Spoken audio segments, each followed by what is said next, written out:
Hello, magandang gabi. Magandang gabi sa aking apo na si Wish Haben. Okay, ang ating pag-usapan ngayon ay si Kiko Barsaga. Isa sa tatlong bagong gumbursa. Ang bagong gumbursa ng Pilipinas ay si Eli San Fernando, mga bata lahat. Si Kiko Barsaga at saka si Leandro Leveste. O, yan. Para sa inyong tatlo, I dedicate this vlog. So, ito ngayon po, natandaan ba natin na matinding mga korupsyon nangyayari sa nabigayan ng pera sa kongreso, sa mga congressmen? May utak pala nito si Enrique Rason. Binulgar siya binulgar siya ni Kiko Barsaga at magpapalabas o magde-deliver ng privilege speech si Kiko Barsaga dahil dito sa mga suhulan na nangyari sa Soler. Bago ang 2025 elections. So matindi pala ito si Enrique Rason. Ginagamit niya, ano bang gusto niyang mangyari?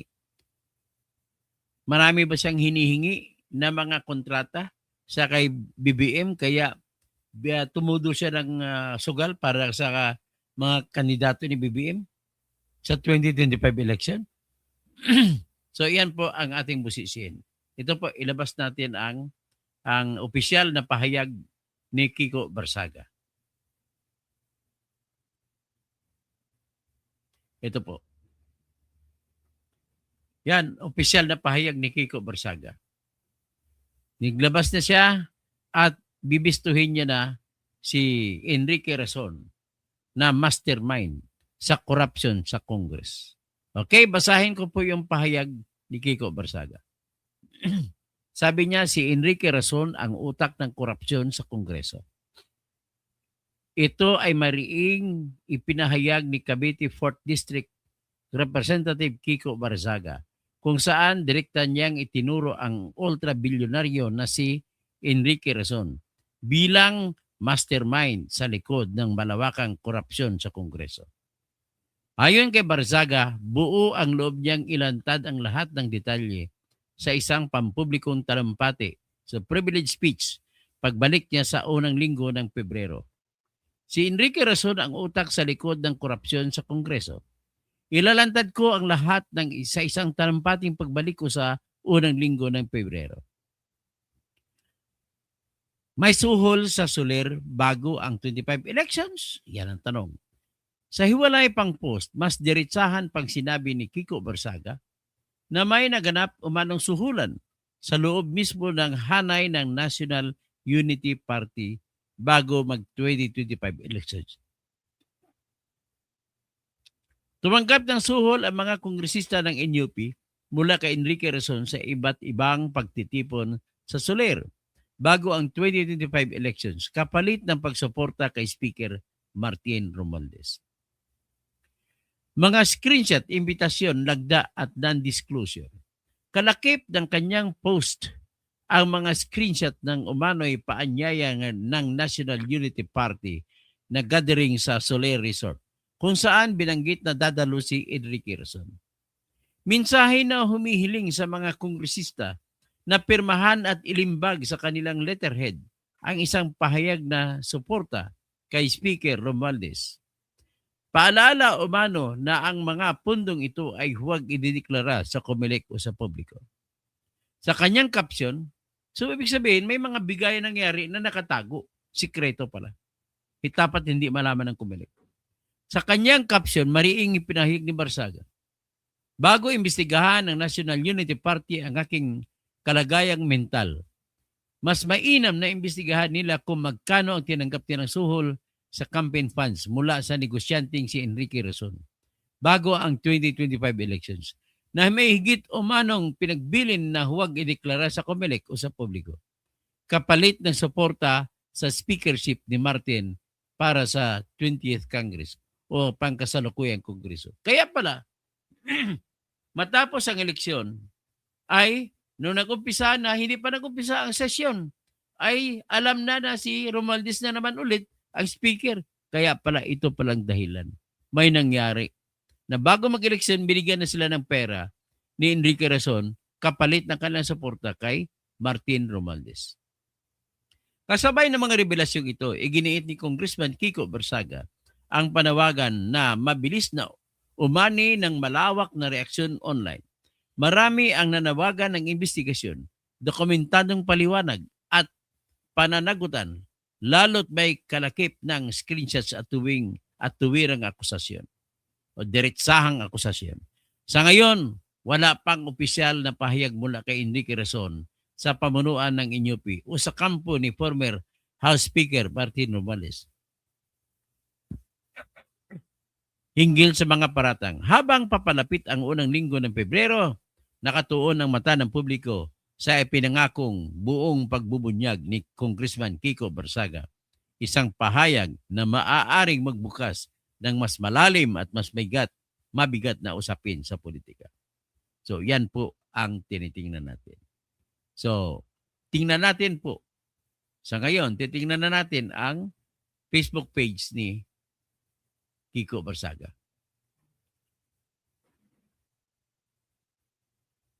Tingnan natin.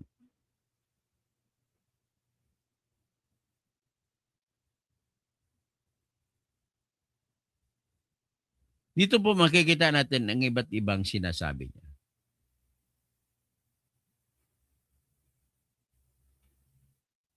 Congressman Kiko Barsaga. Yan ang official page niya.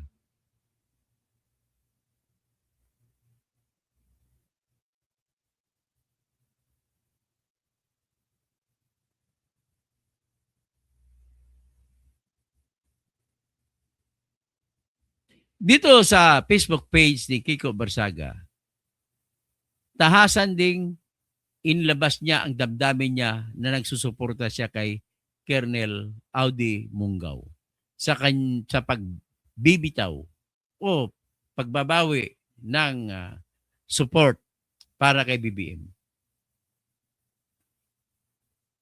Tingnan natin. Pinost po ito ni General Romeo Poques, pero pinost din po ni Kiko Barsaga. At ang tawag ni Kiko Barsaga, a hero of the Philippines. Tapos, sabi pa ni Kiko Barsaga, small fees lang ang 480 billion pesos ni Congressman Garjola. Ibig sabihin, si Congressman Garjola ay nakitaan na may 480 billion pesos na nakadeposito sa bangko. So, marami pa daw mas malalang buaya kaysa kanya dito sa Kongreso. Bonus na naman sila dahil may 2026 budget na napirmahan na. Yan ang sinabi ni Kiko Barsaga. Pinost din ni Kiko Barsaga yung post ni Walden Bello. Sabi ni Walden Bello na inaayunan ni Kiko Barsaga, I am very pleased that ML Representative Laila de Lima, Akbayan Representative Sil Diokno, Persisidanya Andada Kiram, as well as Makabayan Reps Tonchi Tinyo, Sara Ilago and Reneco, and District Representative Ligarda Libeste, Kakabagaw, Edgar Erisi, Paulo Henry Marcolita, and Crisel Lagman voted against the bicameral budget. O yan lang, bakit pa pinaspan ba? Bumuto lang pala eh. Kasi isa rin si Kiko Barsaga ang hindi bumuto sa budget. Tapos, kinriticize niya, sabi niya tungkol kay Trump, invasion of Venezuela is great for the Philippine economy. The continuation of the Cold War will be to our benefit. So suportahan niya si President Trump. Tapos sabi niya rito, I am open to having my family investigated by President Marcos in their possible involvement in drug trafficking. I am not like Marcos. I do not let drugs control me. Binalita ito ni Congressman Kiko Barsaga, lalo na nang pinalabas nila ng gobyerno ni Bongbong Marcos na nasa drugs na kunoy ang pamilya ni Barsaga. Grabe naman. Sinabi niya, pinuri niya si General Poques. Sabi niya, the sacrifice of General Poques will only strengthen our resolve. We will fight against the corruption of President Marcos until the end. Yan, ito naman yung mga tatlong bagong gumbursa. Nakita niyo yung bagong gumbursa. Yan. Si Eli San Fernando, si Leandro Lebeste at saka si Kiko Barsaga. O, sabi naman ni Eli San Fernando, pwede naman palang maging masaya ang kwentuhan kahit iba-iba kayong pananaw. Iba talaga kapag may mayamang kang kaibigan. Salamat, libre, Leandro. Okay. So, yan po si Eli San Fernando. Pamilya niya ata ito eh. Oh. Ayan, nanay, tatay ni Eli San Fernando. Nanay niya.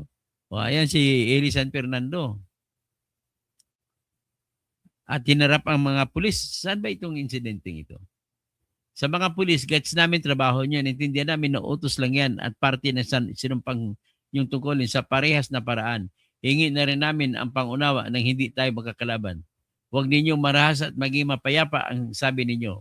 Pareho, pero tanong namin, mas may dadahas pa ba sa ginagawang korupsyon sa gagong politiko? O yun, binibira sila ni Romualdez. O ito pa, ano pa bang iba natin yun? So sinabi niya, pinasabog ng Venezuela, ang Venezuela dahil may drug lord. Silang presidente, natatakot ako, baka susunod ng Pilipinas. Okay, ito, kinot niya rin si Senator Rodante Marcolita, pakinggan natin. This is recklessness. Mr. President, when we place massive increases in ayuda and standby funds side by side, a troubling picture emerges. We're expanding both the soft channels of political patronage and the fiscal backdoors that allow them to be financed, all while claiming to pursue reform and discipline. This is impunity. Mr. President, other countries show us that assistance can be productive and empowering. Vietnam, for example, focuses on livelihood-enabling support, such as boats and fuel subsidies for fisherfolk, rather than endless cash handouts that foster dependency. Yet, in this bicameral report, we doubled down on program funds and lump sum assistance instead of redirecting resources toward long-term solutions for food security, jobs, education, and healthcare systems. The Philippines can take it a notch higher by enhancing the implementation of our electricity lifeline rate. Senate Bill number 63, one of my priority bills, Mr. President, aims to exempt all household consuming 200 kilowatt hours of electricity or less. A median of about 1,750 pesos, 5.5 households will only cost the government an estimated 115 billion pesos per year. This provides for a more transparent and targeted assistance for qualified individuals. It should be pointed out that under the 2025 GAA alone, Sir President, 194 billion worth of ayuda was set up for the beneficiaries of PORPIS, MAIP, AIX, TUPAD, and AKAP. Senate Bill 63 can lead the way for the re-evaluation of these programs in the future and hopes for lesser reliance on these unviable interventions. So, yan po, no? This is recklessness. Mr. President, when we place massive increases in ayuda and standby funds side by side, dito naman tayo ngayon, pinapakita din natin yung suporta natin sa sinampa nila ni Leila de Lima na kaso na pagpadeklara sa tinatawag na unprogrammed funds. At sinusuporta natin ang tahasan sila ni Leila de Lima at saka si tsaka si Erisi. Pakinggan natin po yung interview kay Leila de Lima at saka kay Erisi. Yan po sila. Yan ang tama ng ginawa nila at kagaya rin sa ginawa ni Kiko Barsaga ay sila hindi pumirma sa budget na yan. Pakinggan natin ito. A grave abuse of discretion. So you believe may grave abuse of discretion kahit papasa pa lang yung ganun? Meron na po yung tinatawag na right and actual justiciable controversy. Dahil na-approve na yung budget, at approve na yung budget, napirmahan na ng budget, naging batas na, it can always be implemented anytime by the executive. Kaya nga po yung aming petition is a petition for certiorari and prohibition. Certiorari kasi meron grave abuse of discretion, and then prohibition para i-prohibit yung mga nasa executive, lalo na yung sa executive secretary and sa Department of Budget, yung DBM secretary, na hindi muna dapat nila i-implement kung ano man yung may balak man sila tungkol sa program appropriations. And look, what is at issue here, the core issue is the constitutionality. So anytime, pwede nang i-resolve ng Korte Suprema ang issue of constitutionality of any law. And GAA is a law. Yan. Yan po ang petisyon nila. Ako'y nalulungkot sa sa pangyayari sa atin. Nalulungkot ako sa Supreme Court natin. Bilang dagdag na pagsisiwalat dito sa aking vlog na ito. Naalala ko na si Kiko Pimentel ay nagsampa rin ng petition para sa unprogrammed funds na 700 plus billion ay ibebasura. Natapos na lang ang eleksyon, hindi pa rin nakapag-desisyon ng Supreme Court. Ngayon pinakabago ito na petition sa Supreme Court na panawagan din na ibasura ang unprogrammed funds kasi talagang unconstitutional yan. Ngayon, yung kay Coco Pimentel, balik ako doon. Nagpetisyon na siya pero anong nangyari? Ginamit ang mga unprogrammed funds para kumita na naman sila sa mga flood control. Yan po ang nangyari. Kaya with this, ladies and gentlemen, yours is the prayer. Wala tayong magagawa. Magdasal na lang po tayo na matigil po yung mga corruption sa atin. Wala. Helpless na po ako talaga. Si Virgin Piquero, si Virgin Lapere, good evening po, Attorney Toto, watching from England. Ay, maganda nga. Goodbye, England, Rose. Yan. Isa sa favorite singer ko si Elton John. So, naimbag rabim kapsat. Naimbag rabim kada kayo amin. Mayap abingi sa mga kabalin ko. Maupay nga gabi sa mga waray-waray. So, maray na banggi sa mga Bicolano. Maliban na lang kay hindi ko binabati si Terry Redon. Yan ang masyadong mapagkunwari ng mga Bicolano. Oy. Alden Liano, gapati. Yes, nagpati ako sa kanya. Mas magaling yan ng dihamak. Tapos Galaxy, good evening po, Tony Toto, watching from Singapore. Carolina Garda, BBM resigned now. Talagang pinaparesign na siya ng Catholic Church. Amalia Rego Rosa, who is Enrique Razon. Si Enrique Razon po, yun yung negosyante na isa sa billionaire. Julian Sword, mukhang yang si Enrique Razon din ata yung tumawag kay mukhang yan atang ER na sinasabi ni Lucas Bersamin na tumigil na lang hindi na lumaban si Lucas Bersamin dahil sa tawag ni ER si Enrique Razon na negosyante. Gilbert Bentinilla, Masanto Silabi sa mga Pangasinense watching in Canada. Masanto Silabi, Jaime Aquino, diyan ka sa Mapandan. Okay, Masanto Silabi kay yung whistleblower sa ghost students sa ALS at saka sa senior high school at junior high school na si Marmy Cabuñas Bautista na pinarusahan siya, pisuspindi pa siya kung dahil man lamang siniwalat niya at inexpose niya yung nakawan ng mga na ginagawa ng mga supervisor sa DEX yan sa Pangasinan, sa DepEd na tapos superintendent sa Pangasinan 2 na si Vivian Luz sa Pagatpatan at saka kasapi diyan sa mga nakawan sa ghost students sa junior high school at senior high school, kasapi diyan si Tolentino Aquino na siyang regional director ng DepEd sa Ilocos Region. So, si Joseph Roblesa, we love you, Toto. Salamat po sa inyo. Sino pa? Good evening. Sa Joseph Roblesa, sabi niya magaling na lawyer. Yan si Attorney Toto. Salamat po, salamat po. Sino pa? Magandang gabi po sa lahat at tayo papahinga muna sandali at may babalik ako po, magbablog ako mamaya. At tirahin natin yung kapatid ni Pukwang na inapi ng LTO. Tirahin natin ang LTO mamaya.